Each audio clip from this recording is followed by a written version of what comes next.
Now I'm going to before I transfer it right into the pan, I'm going to line it rather than with what I often line pans with is aluminum foil. This time I'm going to use parchment paper. Now it's not wax paper, it looks like it, and it's quite a bit harder to find, especially if it's not the holiday season.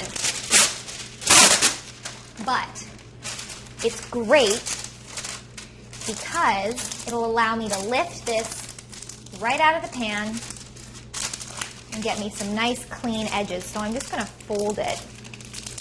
It's all right if it's not perfectly aligned. The cookies will press into it just fine. Oh, there we go. And what I'm going to do is I'm going to transfer our very simple shortbread crust.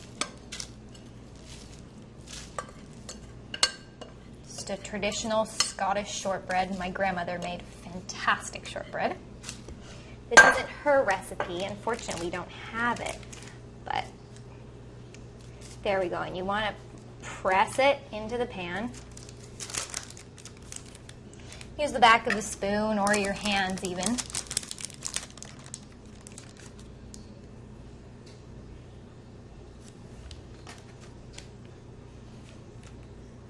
I start with the spoon and then I always end up finishing off with my hands. It's kind of nice, you know, the tactile experience of cooking, and the best part of your hands to just kind of get in there and level it off is just by using your impeccably clean knuckles.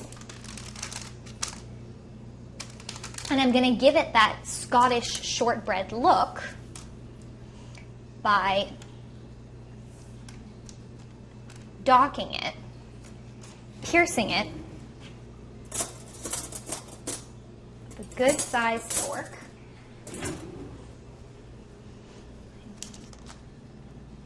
And that just gives it the look that you're so used to your grandmother bringing to you at the dessert table.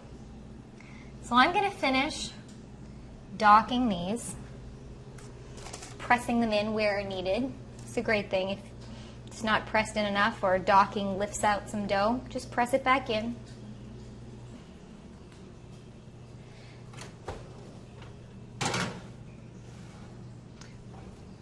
$325 for 40 minutes, and you'll have beautiful golden shortbread. All right, and to finish that off, anytime, actually, this is a trick I use anytime there's a dessert that is difficult and doesn't want to plate properly. Everything always looks very pretty with a little dusting of icing sugar.